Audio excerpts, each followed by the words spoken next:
one should just first focus near your own surroundings, near your own city. What can you do at the city level itself? You know, when you are in investment banking, you are dealing with multi-billionaire companies. वो क्या zeal आपको देखनी होती है, क्या enthusiasm देखना होता है, कि तब वो मैडनेस देखनी होती है.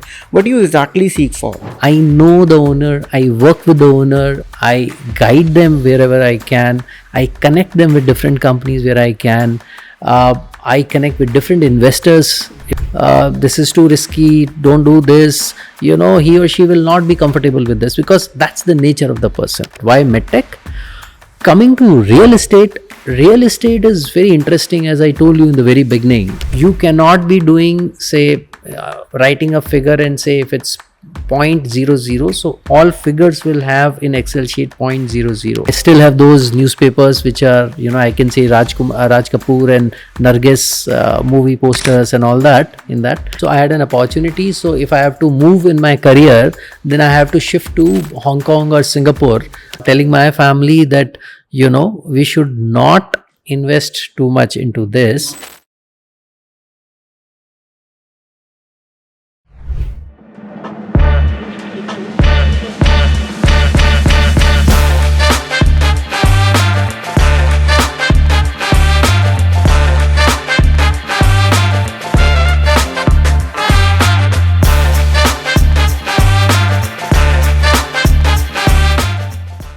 आज के टाइम में एक इन्वेस्टर किसी भी स्टार्टअप में इन्वेस्ट करने से पहले क्या चीज़ें देखता है, फाउंडर में क्या चीज़ें देखता है, ऐसी बहुत सारी बातें हमने आज की हैं अपने गेस्ट सौरभ शर्मा के साथ. And he is a mentor, a founder of many companies and also an investor in 14 companies. Saurabh sir एक ऐसे आइडियल फिगर बन गए हैं मेरी नज़रों में, जिसको मैं अपने बड़े भाई की तरह, एक अच्छे मेंटर की तरह लेता हूँ. उनकी छोटी छोटी एडवाइसेस बहुत बहुत ज़्यादा इफेक्टिव हैं. उन्होंने बहुत टफ कॉन्सेप्ट्स बहुत इजी लैंग्वेज में और बहुत इजी एग्जांपल्स के साथ इस पॉडकास्ट में बताए हैं. तो अगर आप एक स्टार्टअप फाउंडर हो, अगर आपको स्टार्टअप बनाना है, अगर आपको इन्वेस्टमेंट्स सीख करनी है किसी भी दूसरे इन्वेस्टर से, तो किन बातों का ध्यान रखा जाए, आपको किन चीज़ों के ऊपर अपने काम करना पड़ेगा, वो सारी बातें हमने अपने इस पॉडकास्ट में करी हैं. And we are doing this podcast in association with CC corporate connection Rajasthan. And Saurabh sir Rajasthan CC के मेंबर रहे हैं पिछले कुछ सालों से. His company name is health plus, जहाँ पे वो मेडिकल डिवाइसेस का डिस्ट्रीब्यूशन संभालते हैं all over India. And also that firm invest in a lot of health care startups in India. और क्योंकि हेल्थ केयर के बारे में बहुत कम स्टार्टअप्स हैं और बहुत कम इसके ऊपर बात होती है, तो आज हमने इस पॉडकास्ट में health care, med tech, real estate investments के ऊपर बहुत सारी बातें की हैं और इससे आपको बहुत ज़्यादा वैल्यूएबल चीज़ें ग्रैब करने को मिलेंगी. So I request you to grab a pen and paper and start writing down your notes, your pointers if you are an investor और if you are an startup owner. And this is the beauty of this podcast channel. We are doing a lot of podcasts with a lot of business owners like Saurabh sir. So I request you to kindly subscribe this channel and press that bell icon ताकि हम कोई भी छोटी या बड़ी video डालें. We put a lot of shots and clips over this channel only ताकि आप उस पूरे के पूरे पॉडकास्ट को छोटे छोटे पीसेस में भी समझ सको. So without any further delay, let's jump onto the podcast. First of all, thank you so much sir for being a part of this Prime Legacy podcast family and हमारा invitation accept करने के लिए thank you so much. So we'll start with your introduction कि सौरभ शर्मा कौन है और what's your brand, what's your past jobs, education और अभी तक कितनी investments आप कर चुके हैं and what are you up to? Okay. I'm Saurabh Sharma. I was born in Jodhpur and my whole life till 12th standard was in Sri Ganganagar. That's a border town. So I was in BSF Border Security Force School. Then I did my graduation from Jodhpur. I did my honors BCom. After that, I did my MBA and PGDBA course. And then I also did my CFA. apart from studying, I met a lot of good friends over there, and friends for life. Then I did a couple of jobs, because though we had our business of newspaper in Sri Ganganagar, that's a family business, but I wanted to try out my experience in the corporate world. So I tried down with CRISIL. I worked with CRISIL for 6 months. Then I worked with a brokerage firm as an equity research analyst for 2 years. And then for 4.5 years, I worked with JP Morgan in investment banking and tracking specifically media and telecom as an industry. So that was the job part of it. Then I shifted. I was very clear that either I have to go to the Hong Kong to build up my career in investment banking, or I want to kind of get back and start my entrepreneurial journey. So that's why I took a decision to shift to Jaipur. And in 2006 end, I shifted to Jaipur. I joined my family business of newspaper for 5-6 years. Brought it to a particular level. Then I started my own businesses. I started my medical device business, which is basically a distribution of cardiovascular devices. So I have a distribution in Delhi, Haryana, Punjab. That's Health Plus. That's the company name, Health Plus. Second, I also decided, and I was very much interested into investing into real estate because of my background in JP Morgan and research. So I understand the trends of a particular industry, how the cycle moves. So I was very clear that land is a very good investment, or real estate is a very good investment, because it's a very striking fact that in India is 1/3 of US in terms of land, but 4 times in terms of population. So there is a huge mismatch. So land prices cannot go wrong in India.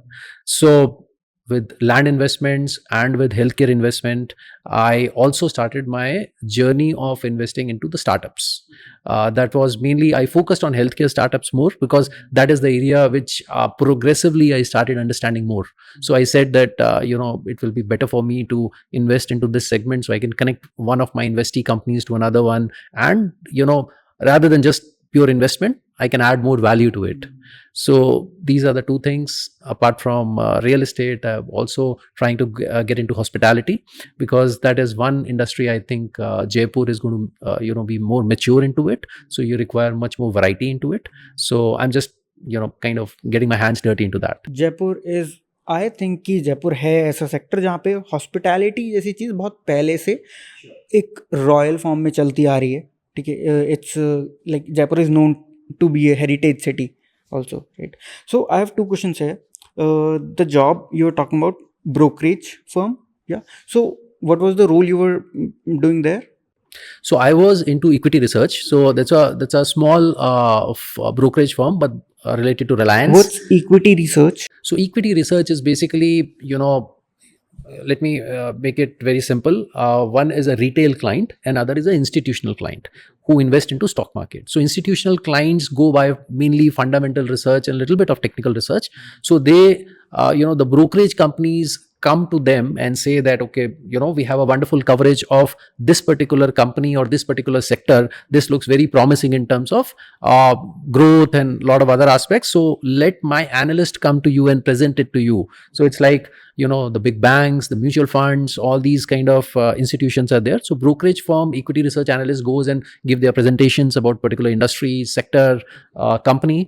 And based on that, those institutions give the order of executing, buying or selling through the brokerage house. So this is the role of equity research, to be at the top of their sector and, update your institutional clients and, let them know which sector is doing how. Yes. My third question, and that's, I guess, my favorite one so far. आपने अपने पापा की company के साथ you worked with, okay, that's a newspaper company. What's the name of that company? The newspaper name is Seema Sandesh. Yes, so we have publication from Jaipur also and Sri Ganganagar. So Sri Ganganagar caters to Hanumangarh, Bikaner, Sri Ganganagar, and this one caters to Shekhawati region. How you implemented your things, what you have learned over all those years, your studies, JP Morgan and your past jobs. तो वो जो सारा experience था accumulate होके what you did to get the benchmark, you put your stamp on कि हाँ ये चीज़ मेरी वजह से, and right now we are this. So what happens is, when you are in investment banking, you are dealing with multi-billionaire companies. You are giving presentations of one company getting acquired by another one, and you give your. And when you come back to reality, that's completely different. There are a lot of things which commercially make sense, but we may have other kind of things like a principle saying that one should do this, one should not do this. And then obviously we have been running this newspaper from 1951, when I still have those newspapers which are I can say Raj Kapoor and Nargis movie posters and all that in that. So that's pretty different. So I had a lot of learning after joining the business, in terms how it is different and how the pace is different, and how if I have to join and if I have to run with this, so I have to change my pace of doing the business. So yes, so that is, yes, yes, so it is completely different. And I had a very clear view about media, that print media, the golden days are over. So you have to be very clear that you have to maintain a cash flow of the business. You do not have to unnecessarily expand and make a lot of capital expenditure, saying that let me open 10 different places and we will do this and that. That was not possible, because there was a stability in that business, and the digital business was growing at that time, 2007, 8, 9, 10. So we took a conscious decision of stabilizing that business rather than investing too much into that. So I think that was my contribution in terms of telling my family that we should not invest too much into this, too much, because for every business, because I was involved with investment banking, I was involved in stock market. So I see a particular pattern in the companies when in the beginning there is a huge growth, huge margin, less competition. So it is your customers can forgive your mistakes, you can still grow. What is happening in Blinkit, what is happening in the new age businesses, because people are less competition is there. But when the company or the industry matures, it's a different ballgame. So you are an investor, right? My very basic question to you is, एक investor पैसे कैसे कमाता है? So investment, whether it be land, whether it be startups, whether it be stock market, it is basically a perspective of a person. What is the mentality of the person? What is how he or she is okay doing it, in the sense that if somebody is very aggressive, and if we tell him that this is too risky, don't do this, he or she will not be comfortable with this, because that's the nature of the person. So they will devise their own methodology how to reduce the risk, but their normal tendency is aggressiveness. Fine. So you have to match your style with the investment. So when you look at startup investment, my style is not that invest into 50 companies, invest 5 lakh each, and 5 out of 50 will bloom, and then that's okay. My style is that I would, from 2017 onwards, I've just invested into 14 companies, but I'm involved with those companies. I know the owner, I work with the owner, I guide them wherever I can, I connect them with different companies where I can, I connect with different investors if I can.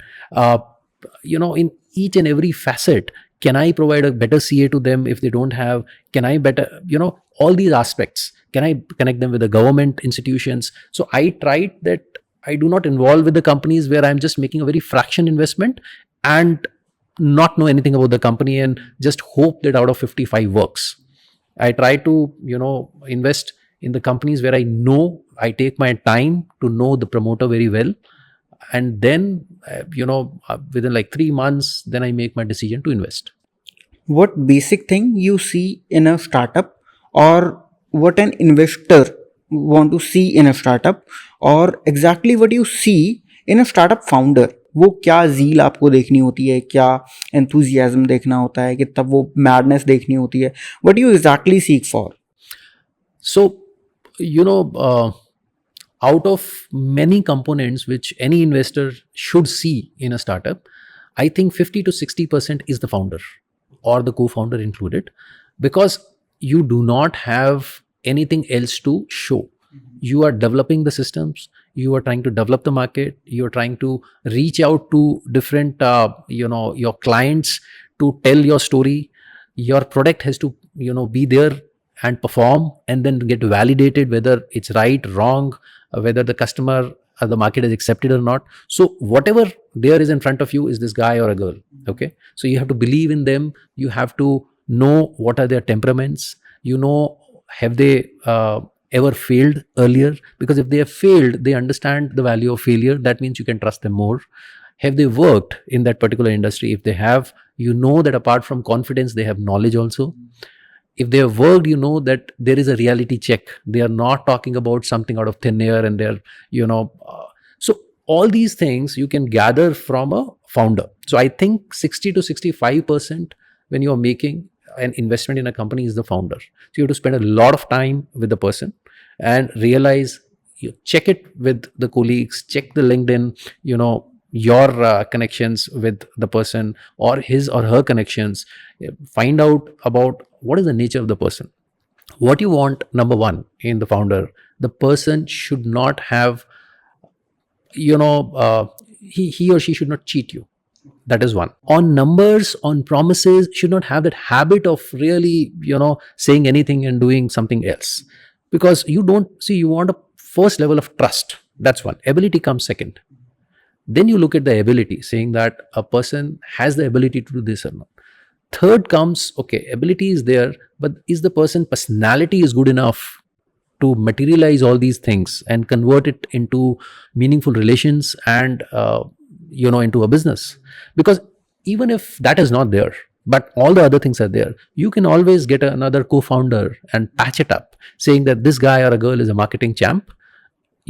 Let's combine them, let's give some shares to him or her, and then it's a winning combination. You have to make sure that they patch up pretty well and offer a better product. How much number matters? Because आजकल हम जब ऐसे shows देखते हैं, like you are doing investment from 2017, right?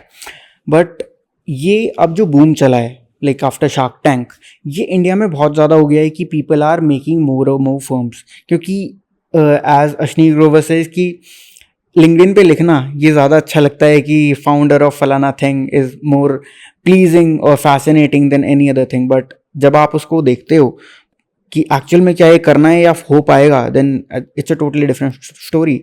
और आजकल जितने भी छोटे से छोटे स्टार्टअप्स बन रहे हैं, द मेन गोल कि एक बार इन्वेस्टमेंट आ जाए, एक बार वो फंड आ जाए, उसके बाद तो या तो ये कर देंगे या डाइल्यूट कर देंगे या बेच देंगे करके. See, numbers matter a lot, no doubt, because number is basically, proof that something which you said, something which you started, something, everything combined results into numbers.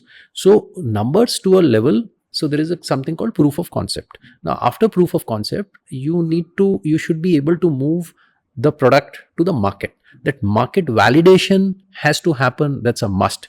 You can design a rocket, but if market is not accepting it, it is of no use. So numbers definitely matters. Now my role, or where I'm mainly interested, is after the person has taken to the market and there is a validation saying that okay, the product acceptability is there. So the scaling up that model, that's where I want to come in as an investor.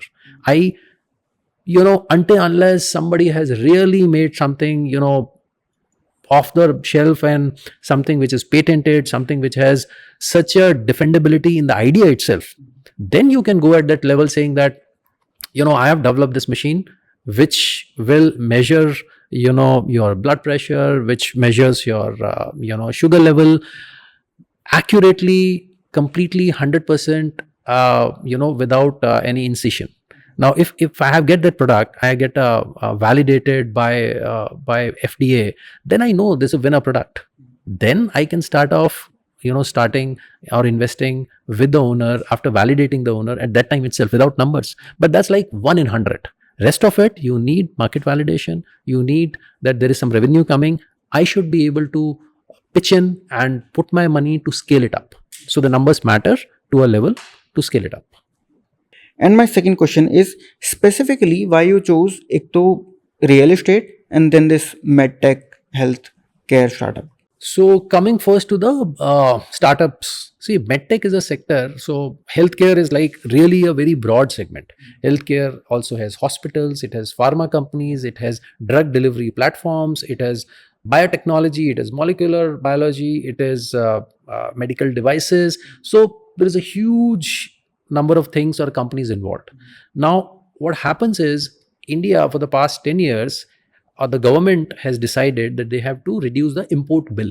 Now, what is the item which they are importing mainly? One is oil, which right now they don't have any other alternative. The other is defense, which they have already started producing in India a lot and started exporting and trying to reduce their dependence on import. Third is medical devices. So up till 4 or 5 years back, we used to import everything. We never used to make. So there was a huge gap. So in India used to have a lot of good engineering companies, but not medtech company. India used to have a lot of good IT companies, but not this combination of medical technology, moved into a particular product being produced. That was not there. So huge gap. And government identified as saying that this is a gap which I want to fill. I definitely want Make in India. So this is how I decided that this is just the very, very starting of it. So if you look even the listed stock market exchange over there hardly any medtech company which is listed. So now these startups, out of thousands of startups, there will be 100 which will, become like 100 crore company. Out of that, 50 will list in either SME or, the main board. Just imagine that there is a huge scarcity premium, that every investor understands that there is a huge potential and in this particular sector, but they do not get the opportunity to invest because there is no public traded companies which are medtech. So because of that scarcity, whenever companies list, they will list with a huge premium as compared to any other sector. So that is how my thought process started, saying that why medtech. Coming to real estate is very interesting. As I told you in the very beginning, that we have a very natural scarcity of land.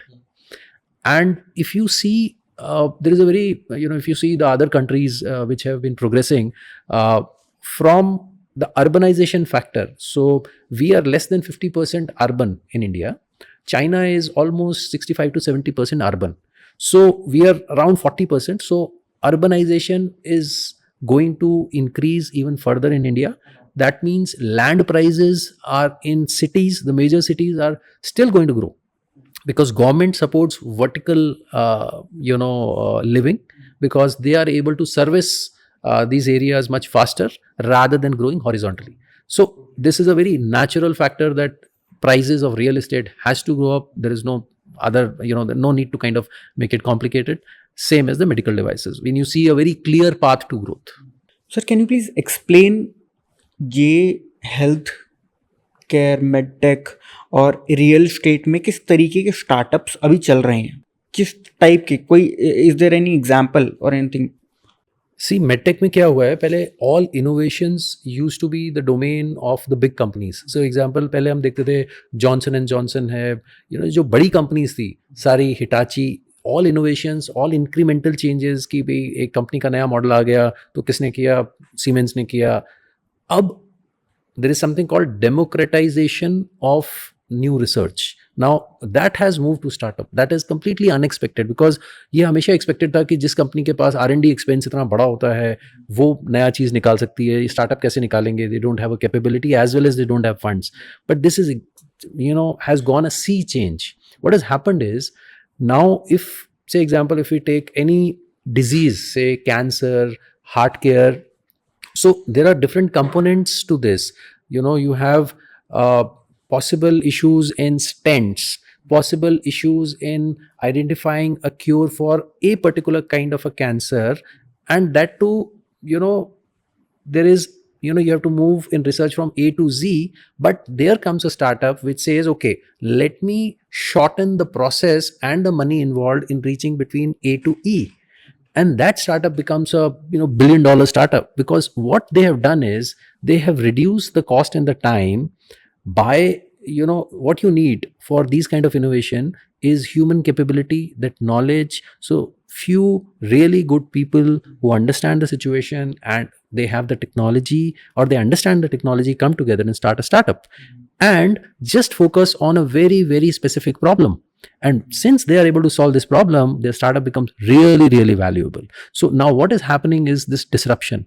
So if this value chain is from A to Z, disruptions are happening between A to E, somewhere is happening between Y to Z, and these disruptions are either bought. These disruptive companies are either bought by these bigger players because they don't have it, they didn't do it. Either they can buy it or they can compete. So these smaller companies are bought for a huge valuation by these bigger companies, or these smaller companies are funded by big private equity investors to grow them to a particular level, and then they say that now either they can get acquired or they can be independent as a platform for these bigger companies to use them. So this is what is happening in startups related to medtech, that they are approaching very laser focused approach, very specific niche, and they are getting rewarded for it because they are disproportionately saving money and time by getting that particular solution. In land, what is happening, or real estate, what's happening is that pure vanilla, you make and build 2 bhk or 3 bhk, there the margins are pretty less if you want to buy a land, build it and sell it. So now what is happening is, again, this what is happening is companies are coming with specialization. So now there are companies which says I can market the product. So there is a builder, there is a landowner, there is a company which markets the whole product on behalf of the builder. So again, the a work which one builder used to do, now that is divided into different parts, and different companies are doing because they are able to do it much more efficiently. So if there is a marketing company which already has 200 people on their call marketing through, so they are able to do a much better job. Okay, so first of all, I want to break this thing and want to know a bit more about how is your experience till so far in CC, Corporate Connection, because that's a very beautiful family and you are a part of it. So how is the experience so far? So Corporate Connection, though it's a new platform started in 2020, I find it, I was weighing it with the other platforms which are there, but what I liked about is that it is pretty much focused towards networking. And you find a value not only mingling with people in Jaipur, your chapter and all that, but there is a wider audience and they are equally willing to kind of meet up and share their experiences. And there is a very vibrant WhatsApp group for CC, which I think most of the members must have been finding a lot of value, because you just pose your problem and there are people who are they raise their hand and saying that, okay, I can do this for you. So that is very refreshing, surprising.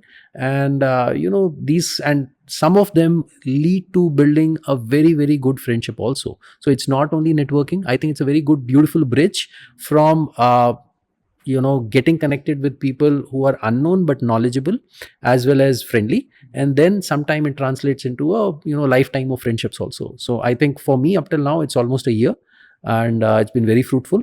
I've been attending a lot of their conventions and other chapter meetings. So for me, it was pretty good experience. So you meet a lot of people, right? Like politicians, business owners like Bhajan Lalji, Ritesh Agarwal sir. So either they are too good at their experiences, they are too good what they are doing, either they are too young but making $1 million firms, right? They are running $1 million firms. So what are your takes on this? How you perceive वो किस तरीके के लोग होते हैं? What are the like mindset? So how you grab the knowledge and what you learn from them? See, first of all, these are the people who have met too many people in their lives. So what happens is they become mature, their learning is much more faster than our average people, because more you meet, you meet people with different mindset, power to explain, power to grab. So once you have gone through this experience, you are able to judge, you are able to make your decision about a person or the offering much faster. So that is the number one thing, that their ability to judge you and grasp the important fact is much more faster. Second, they generally, as you move up, generally you are much more humble, and you want to talk less and you want to listen more. And because they want to know about you. They are not here to tell about them. Everybody knows about them anyway. So, being humble and ready to listen, and these are the qualities, which keep on building to improve themselves. So, I think these three takeaways for me. So you work with JP Morgan, right? And when the point comes to JP Morgan, it's a big name in finance. So what were you learning there in JP Morgan, and what was the role you were doing there? So JP Morgan, make me understand first of all that you have to approach a problem in a very structured way. So there are benefits of a structure. So the big organization is always structured in a particular fashion, because if you have to operate a giant like JP Morgan, which is like lakhs of employees worldwide, you need to have an ironclad system to move it forward. So I realized that how important it is. So, maybe the first 1 month, all of the people who joined with me, we were very much surprised that, why a particular way of font, size, writing, which words to be used in the research report, which not to be, are so very important. And for 1 month, we thought that we already have a good experience in the field of finance. Why, our superiors are insisting on this, and this is very, basic and all that. But when you do over, you realize that you get a habit of doing things accurately. You have a sanitation check on what you are doing. You cannot be doing, say, writing a figure and say if it's 0.00. So all figures will have in Excel sheet 0.00. So all these things give you a structure. You start valuing a way of doing your work. That's one. Secondly, you understand the value of such a big organization where you can, connect with anybody and everybody, laterally, horizontally, vertically, and because there is so much value and knowledge in the system, which you can use to, whatever you are doing as your work. So, bigger organization sometimes from outside looks very, I'll say, non-juicy and very, very plain. But inside, yes, but inside there is huge powerhouse which is working, and to manage it seamlessly, it's a great thing. So I had that insight for few years, how it works and what are the benefits of a big powerhouse working together. Yeah. So what are you up to? What are you doing in this sector? What I felt is that one should just first focus near your own surroundings, near your own city. What can you do at the city level itself? That is more important rather than talking about it at a global level or a country level. Whatever is within your reach, you do it. So I started this NGO called Saksham Bhava, which is focused on sustainability, which is focused on reducing the single-use plastic, and which is focused on educating kids, school children, as well as society, saying that, when we are using a single-use plastic, it is not only that it is lying across the streets, but it is consumed by cows. They are also getting impacted. Still, that single-use plastic is not getting deconstructed. It is again going into some chain and again harming things. So these are simple things. We can reduce it. It does not need too much of a effort. So to give you an example, I started distributing these bags. These are big canvas bags which have different pockets to keep vegetables inside. So in Vaishali Nagar, to lot of retailers as well as lot of people, I went personally and just gave them for free of charge. I wanted them that this is a habit. This is like your commitment, your whatever you want to say it, that okay, I am committed towards not using plastic, and I'll make sure that if my servant or I go to a retail shop, I carry this and not the plastic bag. It's a simple small effort, but it's a matter of habit. Also, I guess this is a style of living. Like, Yes. people are going vegan. Yes. People should take this pledge of not using plastic anymore. Yes. Right. अभी real estate sector का future क्या है अभी, और कैसी advancements हमको देखनी है इन फ्यूचर, क्या कुछ बचा हुआ है, and what's coming from outside, like western से हम बहुत ज़्यादा इंस्पायर्ड हैं, सो अभी वहाँ क्या चल रहा है जो कि आने वाला है, जो आपको लगता है कि हाँ this should be there and this will be? So India is very unique. So since because we have so different cultures, so what has happened is I'll give you an example of food industry. When McDonald came to India, they thought that so much as there's so much of a population in India. If we can get the price right, we can just flood the Indian market and we can be number one. But what happened is India is not exactly like US, so you can't copy the same format and be successful. So where is Wendy's? Where is McDonald's, Burger King? But look, where is Haldiram? So what happens is we are a mix, a country. They will take different formats of the Western world, but incorporate into our own Indian dishes and taste. So we take the best of the both. Same in real estate. Real estate, we may not flourish exactly like what happened in US. We So in New York, if you know, more than 50% of the commercial buildings are empty right now. So they have been built, huge cost and lots of debt has been taken, but they're empty. They're not able to realize, where the shift is happening. So in India, what is going to happen is, say, when you look at the commercial real estate, so work from home as a culture has started. Now it is not going away. Some portion of it is going to stay. Some in corporate world also, even in entrepreneurship. So what happens is you do not require the same number of commercial spaces. If you look to like basis to US, which is different. Secondly, there is a lot of gap in lot of sub segments in real estate. Say example, if you look, our population of Jaipur is 42 lakh plus. And what is the mode of entertainment here? You don't have anything. What you do is you go out to drink, you go out for a movie maybe, and that too because of OTTs, you stop doing it, or you go for shopping.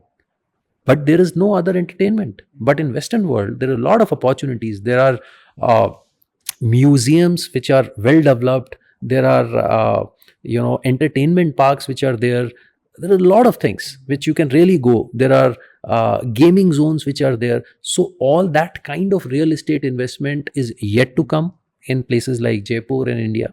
That's one segment. Sports infrastructure is going to come, which is another big segment which is going to come. Third, when you come to housing again is going to go for a sea change in India because of the demographic. As you know, India is the youngest country in the world, and it will be youngest for the next 20-25 years. Now, if that's the case, you look at the youth now. If you are moving from Bangalore to Delhi or to Jaipur, will you be carrying your TV and a washing machine and a bag? You will not be. What you want is a house or a room or a flat which has everything, which is a fridge and a TV. You want to come with your bag. So housing is going to go big change, because the new generation do not want to own assets like real estate. So they will not be saying that, oh, my father bought 2 flats or 2 lands here, let me have 4 more. No, that's not going to happen. So what's going to happen is this generation will be asset light from a real estate perspective, but they will be investing in stocks and other things. But there will be set of investors who will come in and provide the hard assets.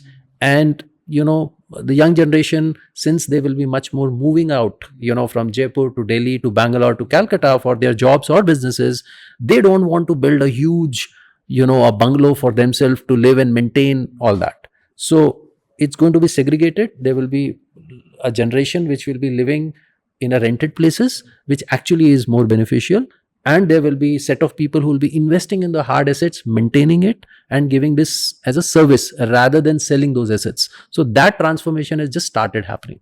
Again, coming back to the startup world, right now a lot of startups are they are beginning with the bootstrapping only. But हाँ, उनका एक perspective बन जाता है कि अब तो पैसा चाहिए, अब तो मुझे फंड चाहिए. So first thing, what's the best time a startup should be approaching to an investor? And आपको क्या लगता है, with your perspective, what is the best way to build a business? Is this bootstrapping, or like seeking early age investments from any investor? So at the time when you should seek a fund is when, see, a guy who's going to come from outside is just providing you support. So he's not the main pillar who had the dream of that business. Okay. So you have to be very clear. You have to build, you have to bring that business from prototype to acceptable stage. It need not just be a concept, but a proof of concept. You need to test it out to the market on your own with your own team. Once you have done that, what you are seeking from the investor though is a word which looks like he's investing the money, but you need to be very careful that you need to get a person who is not only investing the money, he is also connecting you, he is also mentoring you, he is also guiding you. That is the real asset, because only then you can move to the next step. You can grow. Otherwise, say there is one founder who has everything, who has failed, who knows the business, who has worked in that kind of an industry. He's everything ready, and what he just requires is an investment to grow. Then it's a, even then, if you don't want to dilute, and you should not dilute too much of an equity in the beginning. So that's why you should be able to make it to a place where you should be able to go to the market. Now what you need is a growth capital. So that is the time you should go to an investor, and that is the time you should raise your first round of money, not before that. Yeah, so one question I had in my mind कि okay, एक तो investors बहुत कम मिलते हैं अभी भी लोगों को, and I don't know the ratio, but yeah there certainly less, and finding a very good investor is a different task, totally different task, because I did that too. और कभी कभी ऐसा लगता है कि we heard of a lot of stories कि आपको investor तो मिल जाता है, and because of your business is suffering you need funds and you just shake the hands. But आगे जाके वो जो मर्जर हुआ है वो इतना ज़्यादा नहीं सक्सीड कर पाता मार्केट में. सो एक तो like I am talking to you, okay, I can feel the commonness, I can connect with the knowledge and everything. ये जो एक माइंडसेट को कनेक्ट करने वाली चीज़ है, एक तो ये. दूसरा, किसी भी एक छोटे से स्टार्टअप को या स्टार्टअप फाउंडर को इन्वेस्टर्स को रीच आउट कैसे करना चाहिए, मतलब कि उनको क्या देखना चाहिए किसी भी इंक्यूबेटर में, वीसी में या एंजल में, कि हाँ this can be the best person for me. How can they evaluate this thing? See, first of all, in a long run, it's like a proper business. So until unless the incubator or the investor understands that you cannot squeeze it too much to get the best results now, then it will definitely suffer, in the medium term. So which is very clear. So what happens, unfortunately, the way investment is like a relay race, that I say if I am a seed capital investor, I come at a very early stage, then I pass that baton because I want to move my X to 3x in such a time, because that's my mandate. This is, if I as an incubator, I'm incubating 20, 30, 50, 100 startups. So my mandate is this. So मेरे को 3 साल में 4x करके मेरे को आगे देना है. So they are just focused on that to maximize the value for themselves, not for the startup itself. So unfortunately ये अपना ऐसा system set हो गया है from the Western world. But somebody who has got a good startup, who understands that my startup has a value, I have the knowledge, and I am at the right moment of the industry where the industry is, then let me spend a lot of time to find, rather than see incubator or a PE or whatever you say provides a system. They have a ready-made system to inject growth into them. But until unless you reach a particular size, you should not approach them, because the good part is they have a system. The bad part is they are very set how to squeeze value for themselves maximum by squeezing you. There are very few funds which will value you more, saying that in the long term, since you grow, then I will grow along with, because their mandate is 4 years. So they are not bothered that in 10 years you will be like a listed company. They're not bothered with that. But you are, because you are running your own business. So what you should focus is initially get along with individual investor, family offices who sees this value and who do not have this huge pressure of exiting after a certain time interval, because if they have the pressure, they will try to squeeze as much value for themselves in those limited time period. So now, what's the emerging uh, trend in real estate or in medtech you see that excites you most कि ये होने वाला है अब? See, medtech from an Indian perspective is just the beginning. As of now, it's, I would say just not even 5% of it what's going to come now, because there are a lot of first of all, a lot of things which were imported is now getting made in India, and just it is not reducing the price, it is actually also integrating a lot of new technologies. So all these things which are happening abroad of using AI in the medtech devices, now they are happening as we speak now in India itself. So first of all, the cost gets reduced, and you are having the latest gadgets to be introduced, and that to make in India. Now that's a huge plus for Indian companies, manufacturers. So I see a lot of opportunity in robotics, in healthcare. Lot of operations have already started happening through robotics, and that is just the beginning, because there are a lot of operations which were not being able to get performed very accurately just because it required that precision, which there are, say example, when you do a heart surgery or any other organ, some areas you are not able to reach because it's just a movement of 3 mm, which a human hand can't reach with that accuracy, but a robot can. So apart from that, the kind of data which they gather while doing all these things is tremendous. So there are areas where, because of AI, the machines are able to, like radiology. So radiology is what? So you are scanned through a machine and some data is generated.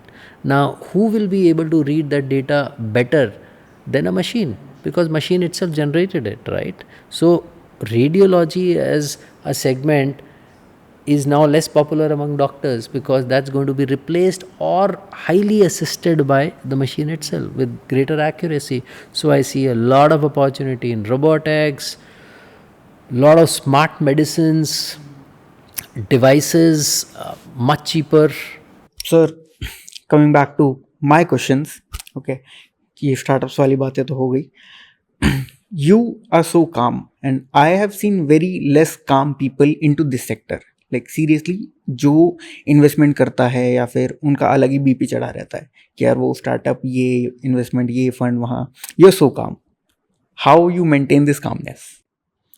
So one way is I keep reading a lot of books, and I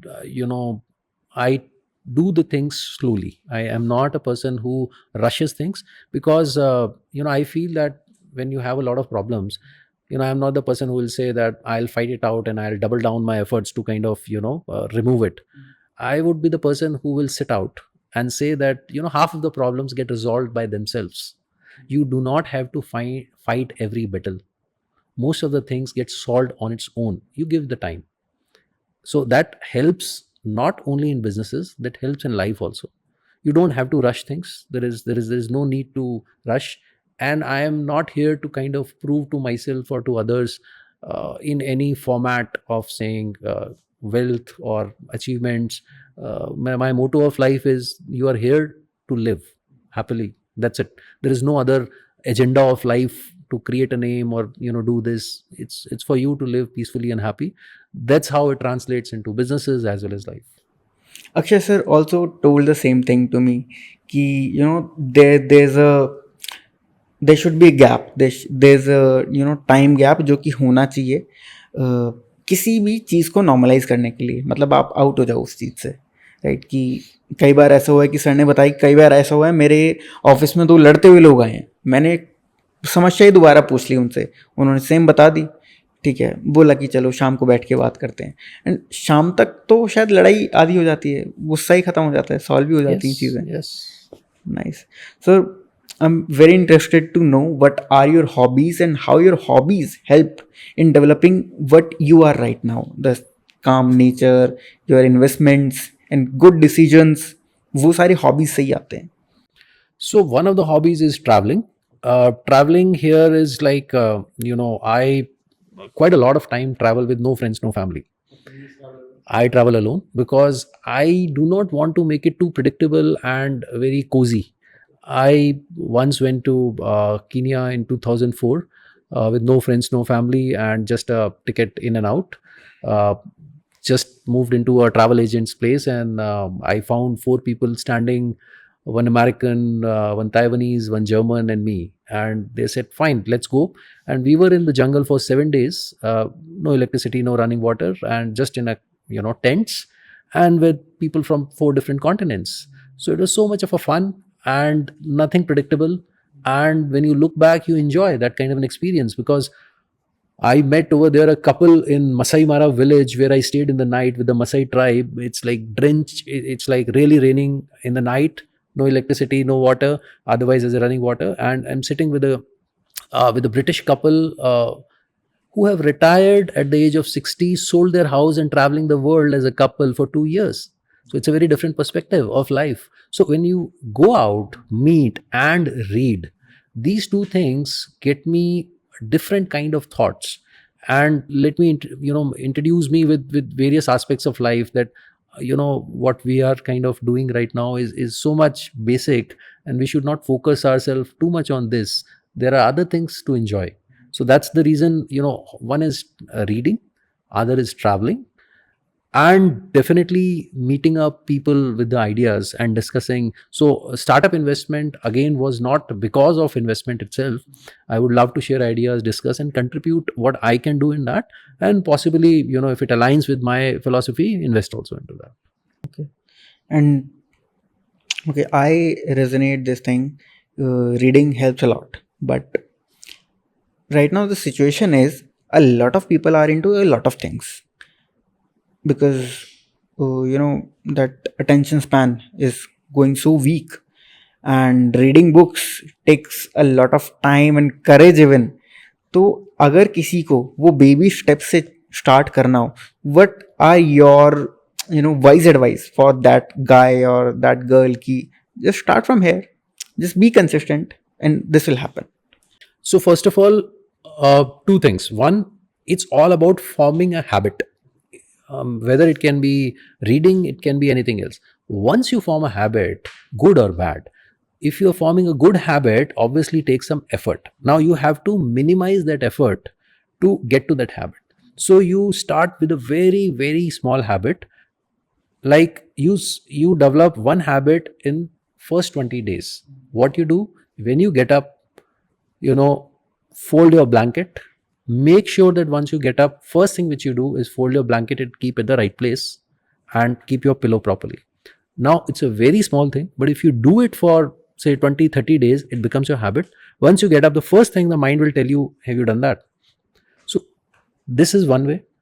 Second, I'm telling about what I did. I started brushing my teeth in the night. Now it is automatic. Even if I have to sleep at 3 o'clock or 2 o'clock after a party, my mind tells me I have to brush it. So I, go for that. So once you develop these small nuggets of habits, you feel more confident about that. Okay, you are in control of something which you really want to. Same thing with the books. Now you do something which is not a non-fictional, which is not too big, which is not too small in font. What you try to do is you try to read a fictional thing. You try to read a small fictional book which is your area of interest. If you are mystery, if you are into detective, if you are into political thing, whatever you like, start with that. So that gets you into the habit of reading. What you read doesn't matter. Mind doesn't know what you are reading. Mind knows that you are getting a habit of reading, increasing your attention span, not checking your phone after every 3 minutes. That is the habit which you are building. Doesn't matter what you're reading. If you like to read India Today articles, political articles, read all of them. Doesn't matter. Whatever you are liking. So, it says, low hanging fruit. So you are plucking the low hanging fruit by reading what you maybe, you know, you want to read about your favorite actor or something, and there is an autobiography of that person, go for it. That will build your habit of reducing, you know, increasing your attention span towards the book and get back towards this thing. Once you start doing it, it will help you in bringing calmness, knowledge. You will appreciate that the wealthiest men, or one of the wealthiest men, Warren Buffett, still reads at night. You know, he's beyond 90 year and he still reads 6 hours daily.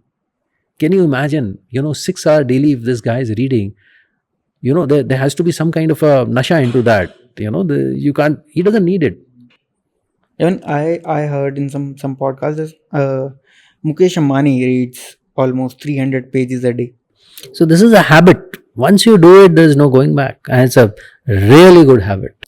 And the next question I want to put is work-life balance, because I've heard this thing for you. You have a very good work-life balance. Even like people like you जो investments कर रहे हैं, आप अगर tension लेना चाहो तो शायद बहुत हो सकती है, बट बहुत छोटे स्मॉल बिजनेस ओनर्स, छोटे startup founders, even the person who are just doing the job in corporates, they are not maintaining that work life balance. Even very small people with small work are not able to maintain that. How you maintain that from the very basics? See first of all, पहले के ज़माने में पुरानी generation ये कहती थी कि भाई देखो, दो तरीके हैं, या तो पैसा ज़्यादा कमा लो या खर्चे कम कर लो. ठीक है. So I am not saying कि go back to that area of so कि खर्चे कम करो, बचाना चाहिए टू एन एक्सटेंट, बट आप उस पर ज़्यादा फोकस नहीं कर सकते, बिकॉज देन आपको अलग तरह का टेंशन होगा. ठीक है.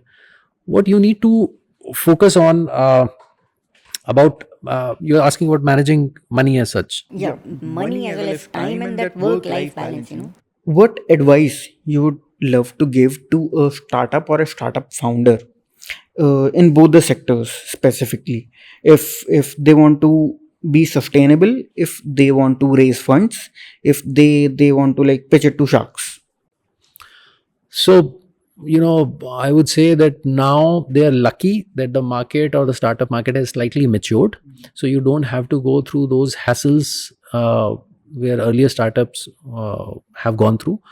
So now you have to focus first of all in terms of, so I always think that, you know, you don't have to innovate at the core.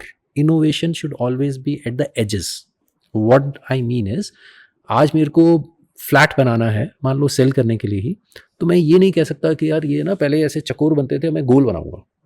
That's too much of a change in the sense. What I से कि पहले, you know, 3 कमरों के साथ इतना kitchen होता था, इतना ही होता था, तो मेरे को ये लग रहा है कि लाइफस्टाइल चेंज हो गया है, so let me reduce this size but increase this size of the room, because now lifestyle has changed, not like the earlier one. So this might help me to sell my flats more. So that's innovation at the edges. मैंने थोड़ा बहुत innovation किया, मैंने पूरा at the core नहीं कर दिया. So all innovators, startup, first of all, there's a lot of inefficiencies in the system. That's how the new business comes up. You know, there is inefficiency. You start your business, there is an unprofessional, system, and then you said, okay, yes, then you say that, okay, I have come with a solution, and that's how you succeed. So abhi, imagining there is a limited capital, what you need to do is a solid research. I know a lot of people do not do these surveys and all that for themselves. They feel it's a waste of time. I have got a gut feeling. That gut feeling is there, but still you need to properly, methodically do the survey. Which segment to approach, where to approach. You know, Japanese have been known, whoever has dealt with Japanese as outsider felt that they are very frustrating to deal with in business. Why?